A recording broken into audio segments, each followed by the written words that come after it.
Olá pessoal, tudo bem com vocês? Aqui é o Pastor Paulo On e sejam muito bem-vindos a mais um vídeo aqui no nosso canal. Se você está aqui, não se esqueça, deixe seu like, já compartilhe esse conteúdo com seus amigos, já coloca aqui nos comentários se essa série e os vídeos aqui no canal têm sido bênção na sua vida. Nós estamos estudando de forma sistemática, detida mais numa perspectiva bem devocional até, mas para trazer a você uma perspectiva mais pedagógica, mais facilitada desse documento tão importante para nós reformados, particularmente presbiterianos, que é a Confissão de Fé de Westminster. Esse vai ser o último vídeo do primeiro capítulo e em seguida nós vamos para o segundo capítulo e assim por diante até quando Deus nos permitir gravar esse tipo de conteúdo. Nós já estudamos vários parágrafos, você pode acessar aqui no card a nossa série e hoje nós vamos a partir do parágrafo de número 7 do primeiro capítulo e você sabe, o tema do primeiro capítulo é das Sagradas Escrituras, ou seja, nós estamos falando da Bíblia como revelação, como palavra de Deus, e há um motivo claro disso vir em primeiro lugar, porque é a partir da revelação que nós conhecemos Deus, sua obra e aquilo que ele faz em nós. Então vamos lá para o parágrafo de número 7. Veja só, na Escritura não são todas as coisas igualmente claras entre si, nem do mesmo modo evidentes a todos. Contudo, as coisas que precisam ser obedecidas, cridas e observadas para a salvação, em uma ou outra passagem da Escritura são tão claramente expostas e aplicadas que não só os doutos, mas ainda os indoutos, no devido uso dos seus meios ordinários, podem alcançar uma suficiente compreensão delas. Tudo isso resume algo que na teologia nós chamamos de doutrina da clareza das Escrituras. Ou seja, as Escrituras Sagradas, elas têm um alvo, um objetivo, que é nos conduzir o quê? À salvação. Então veja que na Escritura não são todas as coisas igualmente claras entre si. Ou seja, nós temos textos fáceis e nós temos textos difíceis de serem compreendidos. Nós temos diante de nós um livro que foi escrito há pelo menos 2000 anos atrás, envolvendo mais de 40 pessoas em diversas partes do mundo, dentro de contextos que são muito diferentes dos nossos, usando uma imagética, símbolos, palavras, contextos linguísticos que são totalmente diferentes daquilo que nós temos hoje, e é muito natural nós não entendermos certas partes. Mas eu acho muito interessante que a nossa confissão deixa claro que, ainda que existam partes nas Escrituras que não são totalmente claras, e admitindo que existem textos de uma compreensão mais fácil ou textos de uma compreensão mais difícil, nem do mesmo modo evidentes a todos, ou seja, o próprio apóstolo Pedro fala que, dentre aquilo que Paulo escreveu, algumas coisas são de difícil compreensão. Então Pedro, que foi apóstolo, que foi um autor inspirado por Deus, ele também admite que para aquelas pessoas que não estão acostumadas, para aquelas pessoas que ainda não compreendem com profundidade as Escrituras, certas coisas que o Paulo escreveu podem parecer um pouquinho obscuras. Contudo, é aqui que está o negócio. Contudo, veja, voltando à questão da doutrina da clareza das Escrituras, as coisas que precisam ser obedecidas, cridas e observadas para a salvação. Tudo o que toca o assunto da salvação, em uma ou outra passagem da Escritura, são tão claramente expostas e aplicadas. A doutrina da clareza das Escrituras diz que aquilo que é referente à nossa salvação, na maneira como o Evangelho nos é apresentado, na maneira como as más notícias do pecado são reveladas a nós e como nós temos em Cristo Jesus a nossa salvação e como nós vivemos uma vida no Espírito Santo de santificação, tudo isso é colocado de forma clara, clareza, que são não só os doutos, mas ainda os indoutos, no devido uso dos meios ordinários que compreendem.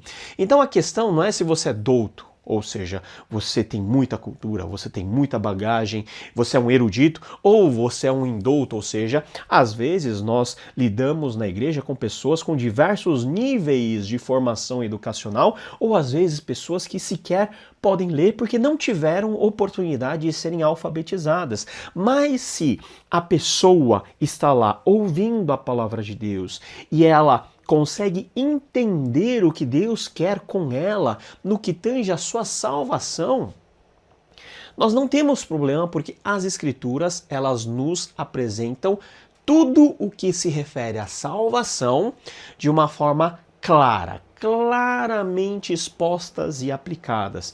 Por quê? Porque a exposição clara daquilo que Deus quer fazer em Cristo Jesus e aplicado ao nosso coração para a salvação, ela tem que ser o quê? Por nós obedecida, crida e observada. Isso é uma dinâmica muito milagrosa das Escrituras Sagradas. Nós temos muitas coisas que são mistério na Bíblia. Nós temos muitas coisas que nós não conseguimos explicar, entender. Por exemplo, você pega um caso extremo do livro do Apocalipse. Tem várias formas de nós interpretarmos aquilo que está lá. O que não vai mudar é uma coisa, que Cristo voltará para julgar os vivos e os mortos, e nós, que somos salvos, entraremos na nova criação, na Nova Jerusalém.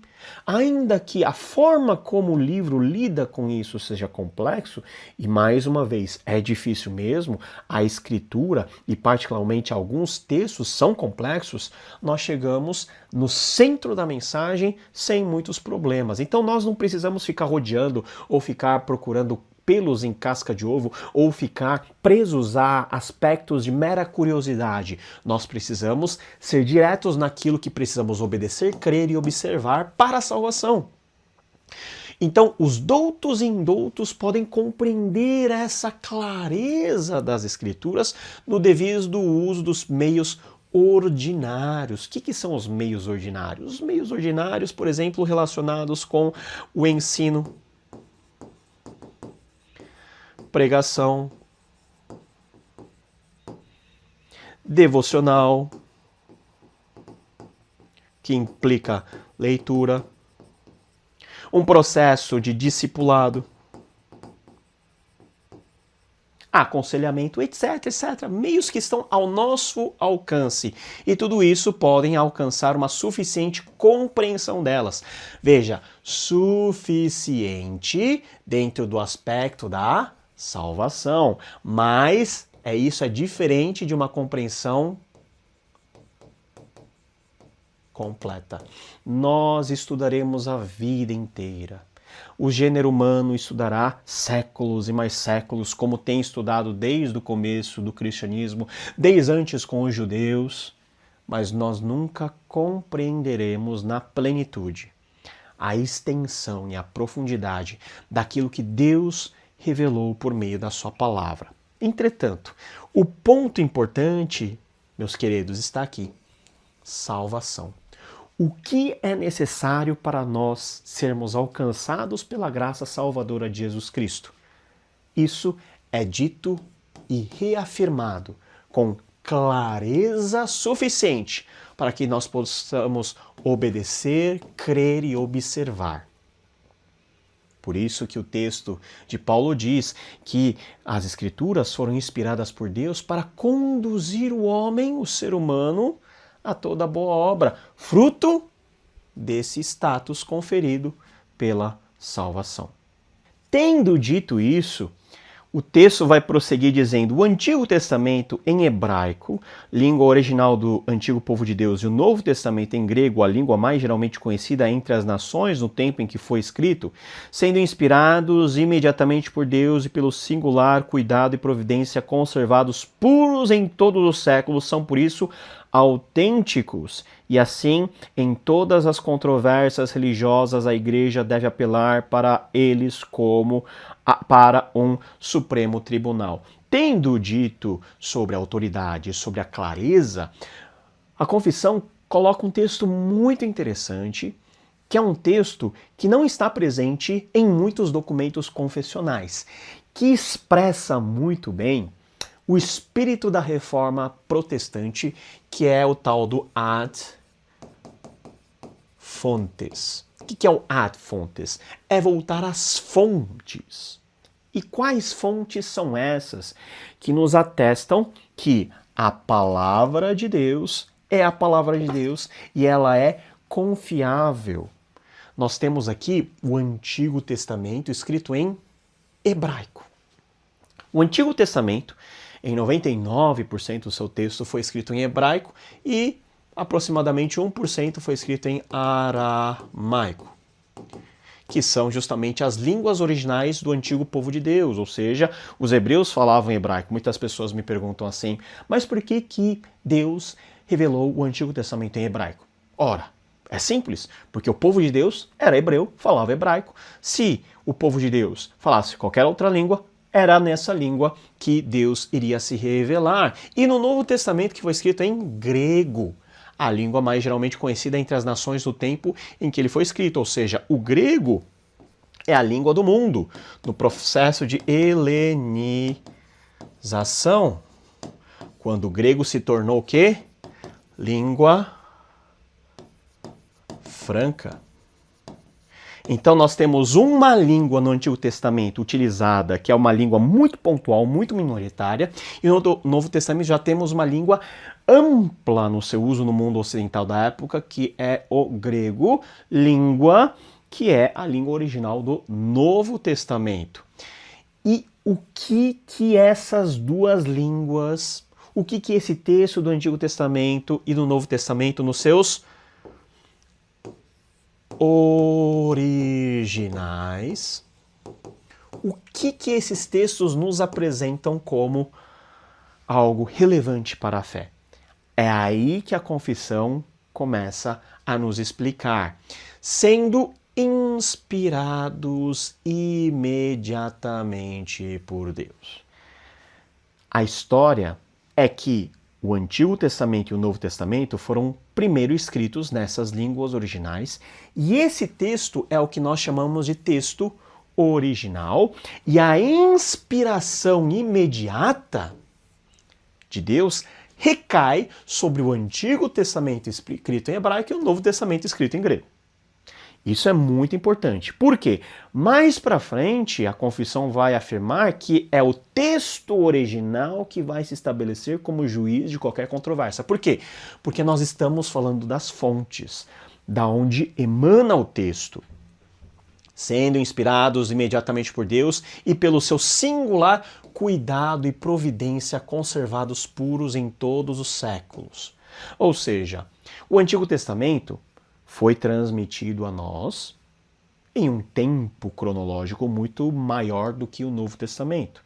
O Novo Testamento foi transmitido a nós nesse tempo de 2000 anos. Se aqui nós temos a inspiração, que é o ato direto de Deus mover os autores bíblicos para registrarem a sua palavra, nessa parte nós estamos falando o quê? Da preservação. Da mesma maneira que nós cremos que o Antigo e o Novo Testamento, todos eles foram inspirados por Deus, nós cremos que o texto escrito em hebraico, o texto escrito em grego, respectivamente do Antigo e do Novo Testamento, foram, pelo singular cuidado e providência de Deus, conservados puros. Aqui nós temos um destaque, aquilo que nós conhecemos como a doutrina da inerrância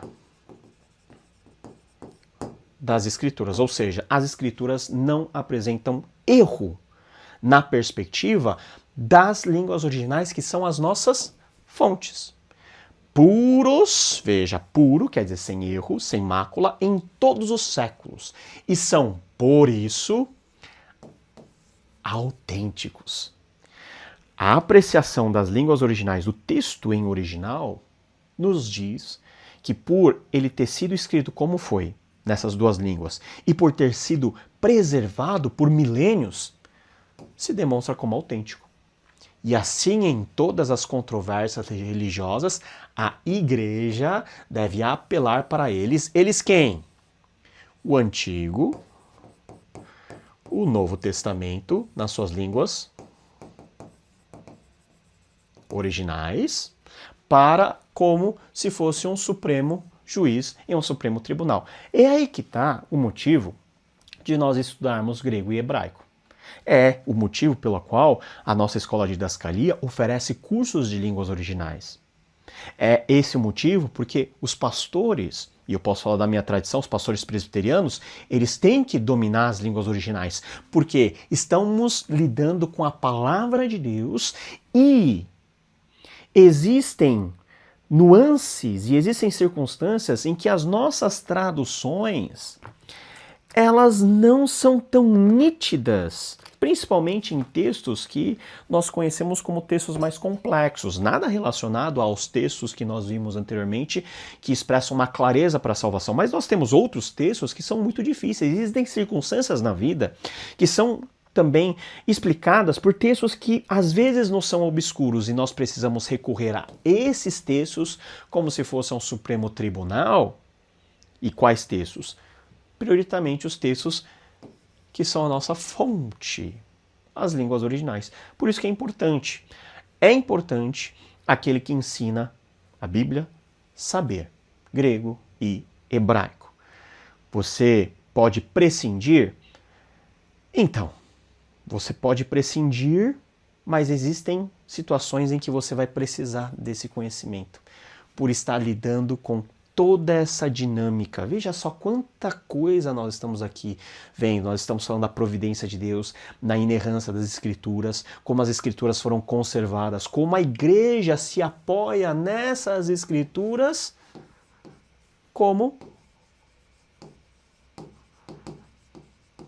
a autoridade final. A perspectiva reformada coloca as Escrituras como autoridade final. A autoridade final não está na igreja. A autoridade final não está nos concílios. A autoridade final não está em nenhuma opinião individual de um pastor ou de um líder. Está nas Escrituras, que funcionam como o Supremo Tribunal, e para que esse apoio, para que esse reconhecimento seja pleno, nós precisamos saber que existe um texto original que lastreia todas as nossas traduções, que lastreia toda a nossa vida eclesiástica.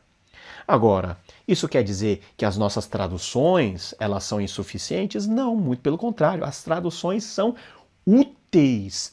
E é isso que a confissão vai dizer no próximo parágrafo. E eu acho isso muito legal, porque a confissão ela é equilibrada. Não é uma confissão escrita apenas para os doutos, é uma confissão também que atinge os indoutos, uma confissão que não é elitista, atinge a vida de toda a igreja, porque, mas nós temos uma conjunção adversativa, não sendo essas línguas conhecidas por todo o povo de Deus. Que línguas? O hebraico, o grego. Nós poderíamos colocar no bojo aqui o aramaico, no contexto da história da igreja o latim, no contexto de uma história mais ampla o siríaco, copta, etc. Ninguém sabe, assim, ninguém, eu digo, os membros normais, a membresia normal, as pessoas que vêm na igreja não sabem tudo isso. Não sendo essas línguas conhecidas por todo o povo de Deus, que tem o direito, olha só, o povo de Deus tem o direito e interesse nas Escrituras. Nós ensinamos as Escrituras porque é o nosso dever. Por que é o nosso dever? Porque é direito da nossa igreja ouvir uma sã pregação, ouvir o conteúdo da palavra de Deus no seu sentido mais puro. E o que vai fazer com que essa pureza seja atestada é como o texto é lido, inclusive levando em conta os seus originais. E que deve, no temor de Deus, lê-las e estudá-las. Veja, isso é muito importante. É direito, mas também é obrigação. Aqui nós estamos falando de direito, mas aqui nós já estamos falando de obrigação. Todo o povo de Deus, o quê? Ler as Escrituras e estudá-las. É lógico que não é todo o povo de Deus que vai saber grego ou hebraico. Mas todo o povo de Deus tem acesso a pessoas que sabem essas línguas, que ensinam esse povo, e esse povo é conduzido cada vez mais a um aprofundamento do conhecimento da palavra de Deus. Esses livros têm de ser traduzidos nas línguas vulgares. Vulgares aqui no sentido de línguas vernaculares, ou seja, a língua de cada lugar. E isso daqui é a base de todo trabalho missionário. Principalmente um trabalho missionário em novos campos. Você tem um novo povo a ser atingido, você não sabe a língua. Qual é a primeira coisa que o missionário faz, além de aprender a própria língua? Traduzir. Gente, a tradução é um instrumento poderoso da igreja. Nós temos a Bíblia escrita em língua portuguesa. Nós temos porque pessoas deram a vida para que esse conteúdo pudesse ser trazido das línguas originais para o nosso vernáculo da língua portuguesa. E a leitura desse conteúdo traduzido, ela é um direito da nossa comunidade. E nós temos as traduções, mas a igreja, os pastores, os líderes, aqueles que têm a possibilidade de conhecer as línguas originais, podem dar uma contribuição a mais para que o povo possa se aprofundar. Traduzidas as línguas vulgares de todas as nações onde chegarem. A Bíblia diz que Jesus deu o mandamento para pregarmos o evangelho a todas as nações. Como vamos pregar se nós não conseguimos trazer o conteúdo das Escrituras para essas línguas em questão? Olha só a finalidade, de que a palavra de Deus, permanecendo nelas abundantemente, adorem a Deus de modo aceitável. Nós não vamos antecipar a questão, mas aqui nós temos um ponto importante para depois, quando nós chegarmos na questão do culto. A adoração aceitável é uma adoração bíblica. Para nós adorarmos a Deus de forma correta, nós precisamos saber o que Deus quer receber, como Deus quer receber, quando Deus quer receber, por intermédio de quem Deus quer receber. E é isso que as Escrituras nos trazem. Adorem a Deus de modo aceitável e possuam a esperança pela paciência e conforto nas Escrituras. Esperança, paciência, esperança com relação à segunda vinda de Jesus, paciência até a segunda vinda de Jesus. Tudo isso é apoiado, é baseado, lastreado, comunicado por meio das Escrituras. E, gente, isso é muito maravilhoso. Essa dinâmica de como as Escrituras foram inspiradas, preservadas até o nosso tempo. E na medida em que nós lemos, nós somos iluminados pelo Espírito Santo, fazendo com que tudo isso aconteça. É uma dinâmica muito especial, que de forma rica, muito apropriada, é expressa na nossa confissão no primeiro capítulo. Veja, vários vídeos apenas no primeiro capítulo para reforçar a ideia da importância das Sagradas Escrituras. Agora a questão é como que nós podemos ler. Como ler? Ler. Interpretar. Como? Aí nós temos aqui um direcionamento muito prático da confissão. A regra infalível de interpretação. Nós estamos falando de hermenêutica da Escritura é a mesma Escritura. Então, nós temos um princípio da reforma muito importante, que a Escritura interpreta-se a si própria. Scriptur interpret in Scriptur. Ou seja, quando houver questão sobre o verdadeiro e pleno sentido de qualquer texto da Escritura, sentido que não é múltiplo, mas único, ou seja, nós estamos falando da mensagem, esse texto pode ser estudado e compreendido por outros textos que falem mais claramente. Trocando em miúdos e colocando de uma forma para você poder explicar, nós temos aqui o conteúdo de toda a Escritura, certo? Nós temos um ponto aqui, que é um ponto sobre o qual pairam algumas dúvidas. Como que esse ponto deve ser apreciado? A nossa teologia diz que esse ponto deve ser apreciado em relação ao todo, ou seja, qual que é a importância desse ponto em relação ao todo o conteúdo das Escrituras Sagradas, mas também relacionado ao seu contexto mais imediato.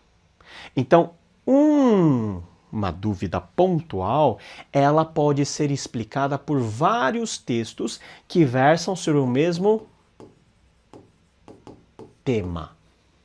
Ainda assim, temos vários pontos que são verdadeiros mistérios dentro das Sagradas Escrituras, mas, como nossa confissão fala, a regra infalível de interpretação das Escrituras num sentido mais amplo, não no sentido de você ter tudo à disposição e todas as respostas respondidas de forma satisfatória, mas o infalível aqui nos impõe uma regra, ou seja, que qualquer texto não pode ser tratado de forma isolada. Isolado? Não. Sempre dentro de uma apreciação, considerando o todo, considerando o contexto mais imediato, considerando mesmos textos que vão versando de um mesmo tema, para que você possa interpretar. E essa sensibilidade é uma sensibilidade que demora para você ter. Por isso que é importante ler a Bíblia sempre. Porque quanto mais você vai lendo, por exemplo, você nunca leu a Bíblia, você vai ler uma vez de capa a capa. Pronto, você já sabe mais ou menos o cômputo do todo. Você vai ler mais uma vez, mais duas vezes, você vai conhecendo o todo melhor. E você vai apreciando eventuais pontos de dificuldade à luz de todo o know-how que você constrói do todo, e você vai tendo a sensibilidade de detectar quais são os contextos. Por exemplo, tem um versículo que está me dando problema, mas esse versículo está dentro de uma literatura poética. Como que eu preciso ler uma literatura poética? De uma forma diferente da qual eu usaria numa forma narrativa, ou seja, é mais subjetivo, mais simbólico. Aí pode estar uma solução. E qual que é o tema? Está falando de quê? Está falando de, por exemplo, perdão. Ok. Quais são os outros textos longe da onde está, ou em outros textos mais distantes que versam sobre o mesmo tema? Então, essa é a regra mais razoável. A Bíblia está extremamente interconectada. Tudo se conecta na Bíblia. Então, dessa forma, ainda que um texto seja um pouquinho obscuro, você pode entender melhor, às vezes não de forma perfeita, mas melhor à luz de um outro texto que fale a mesma coisa, mas de um outro jeito. Então, nós estamos falando aqui da regra da interpretação. Por fim, gente, olha só. O juiz supremo pelo qual todas as controvérsias religiosas têm de ser determinadas e por quem serão examinados todos os decretos de concílios, todas as opiniões dos antigos escritores, todas as doutrinas de homens e opiniões particulares, o juiz supremo em cuja sentença nos devemos firmar, não pode ser outro senão o Espírito Santo falando na Escritura. Aqui está o nosso juiz, o Espírito Santo. Duas vezes nós temos a expressão juiz supremo. Juiz supremo aqui, juiz supremo aqui, ou seja, qual que é a base? E como que as coisas devem ser avaliadas? Todas as controvérsias religiosas, ou seja, todos os assuntos passíveis de discussão que acontecem dentro do nosso contexto, quando a história vai avançando, surgem, por exemplo, temas novos que precisamos dar resposta com base nas Escrituras, que é o Espírito Santo falando por meio delas. E olha só como isso é importante. Têm de ser determinadas por quem serão examinados todos os decretos e concílios. Então aqui nós temos um ponto importante. A igreja ao longo da história teve seus concílios. Os concílios ecumênicos, os concílios locais e os concílios que, por exemplo, na vida da igreja presbiteriana acontecem. Reunião de conselho da igreja local, reunião de presbitério, uma jurisdição regional de igrejas, reunião de sínodos, uma jurisdição maior formada por presbitérios, as reuniões conciliares do nosso Supremo Concílio, tudo isso são concílios que emitem decretos.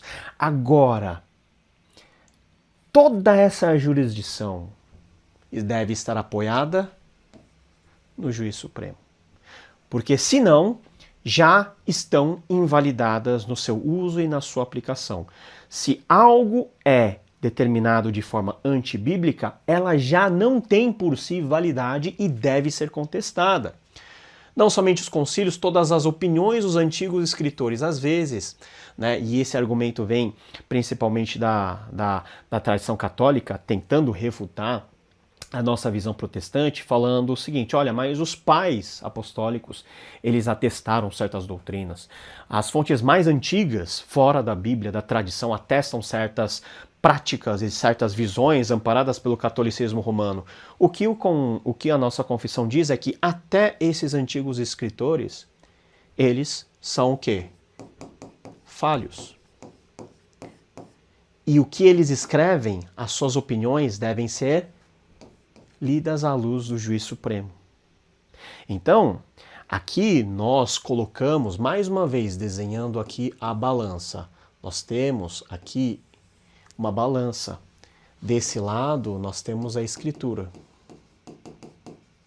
que tem um peso maior do que o peso da própria tradição. No catolicismo, essa dinâmica fica equilibrada. No protestantismo, aqui é mais pesado. Por quê? Porque esse é o tal juiz supremo, que regula os concílios, a opinião de todos os antigos escritores, todas as doutrinas de homens. Queridos, nós precisamos sistematizar doutrinas, que são sistematizações humanas. Não quer dizer que necessariamente por ser humano seja ruim ou antibíblico, mas pode ser. E como que uma doutrina ela é validada e avaliada? Por meio do apoio do juiz supremo. E também opiniões particulares. Então, a minha opinião particular não importa muito. A sua opinião particular não vai mudar o ritmo de rotação do planeta Terra. Mas mesmo essas opiniões, elas devem ser avaliadas todas por meio do juiz supremo. Então, ainda que de forma particular você tenha uma perspectiva que é só sua, essa perspectiva deve encontrar eco, essas opiniões particulares devem encontrar eco no juiz supremo.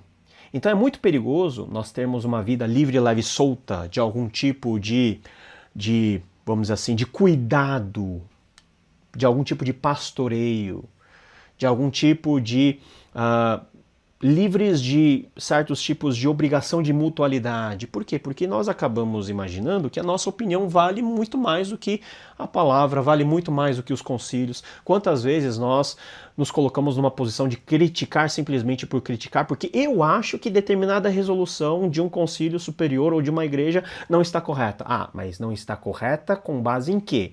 Com base naquilo que você acha ou naquilo que realmente é expressão do juiz supremo? Tudo isso deve ser avaliado à luz da autoridade máxima, em cuja sentença nos devemos firmar, não pode ser outro senão o quê? E qual que é o juiz? Mais uma vez, é o Espírito Santo, aquele que inspirou, aquele que nos ilumina, aquele que nos santifica por meio da palavra, falando nas Escrituras. O Espírito Santo, na nossa perspectiva e na perspectiva da tradição reformada, fala nas Escrituras. Nós temos uma dificuldade muito grande com a questão de revelações proféticas mirabolantes. Porque, no final das contas, nós não temos como atestar se foi realmente o Espírito Santo. A única forma que nós temos para atestar se realmente foi do Espírito Santo é quando ele fala na Escritura. É quando ele fala por meio da Escritura. É quando o Espírito Santo age em nós e por meio de nós, amparado na Escritura Sagrada. Por isso que, ao término do 10º parágrafo, ao término do 1º capítulo, nós somos convidados a colocar a nossa vida na balança do juiz supremo. E quem é o juiz supremo? É o Espírito Santo falando na Escritura. Esse Espírito Santo que habita em mim. Se você é crente, o Espírito Santo habita em você. Mas esse mesmo Espírito Santo que nos faz ler a palavra de Deus. Nós somos iluminados por essa palavra inspirada para que nós possamos colocar a nossa vida à luz dessa palavra, que é a expressão da vontade de Deus, e sermos guiados em nível da igreja ou em nível individual, a tudo o que é a verdade. E o que é a verdade? É aquilo que o Espírito Santo fala por meio das Escrituras. Espero realmente que por meio da apreciação desse 1º capítulo das Confissões,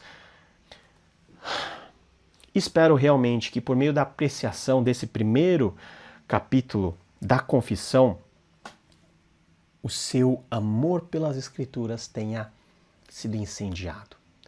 Essa necessidade de você apreciar as Escrituras numa vida devocional saudável, num nível de atenção elevada no meio das pregações ou nos momentos formativos da sua igreja, na necessidade de você compartilhar essa palavra, porque quem compartilha a palavra aprende 2 vezes. Tudo isso tenha sido reforçado.